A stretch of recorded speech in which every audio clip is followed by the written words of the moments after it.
therapeutic for yourself to put it down on paper? Yeah, absolutely. So you've been writing now for quite a while, Yes. and you're very much a part of Queens, the literary scene in Queens. And I know that's very important for you to promote, and you do a lot of that. Tell me where Queens stands right now. We always hear about Brooklyn kind of getting a lot of the attention when it comes to the arts and writers. But you have said before that Queens does have that talent. It always has. Absolutely. It just doesn't get the publicity that other boroughs like perhaps Brooklyn does. Yeah, yeah. I mean, the last time I was here was for the Queens Literary Town Hall with Queens Council on the Arts, and I'm so happy to say that since that time, there's even more going on. There's a new open mic series, Mike Geffner's The Inspired Word. We have our older reading series still forging onward, and then we have new space like QED, Place to Show and Tell, which is where I have my book launch. Right. Well, tell me about QED, because Yes. it's a space where performers like yourself can kind of meet the public and showcase your work.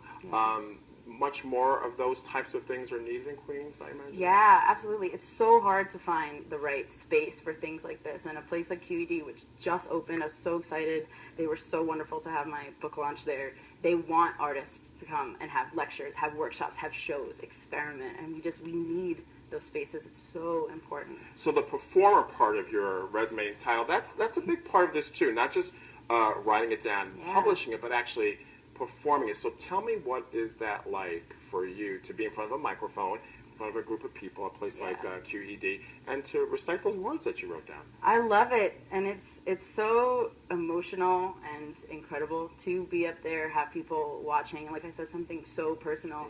You're putting it out there, you're letting it go, and I've always been a performer. I've always loved to share it, and I think it's so important for us as writers. It's a solitary exercise, and it's so important to have community, hear other people's work, put your work out there, and just not be afraid. And so based on the people who are attending these readings, like at QED, well, what does that tell you now about Queens in terms of the literary scene and perhaps the types of things that people now in Queens are interested in? Yeah, people are finding out about these spaces, and they want to come out. They want to try new things. I love seeing people working with the unexpected, doing new kinds of events and new formats. So that's really exciting to see. And just the community aspect is so important.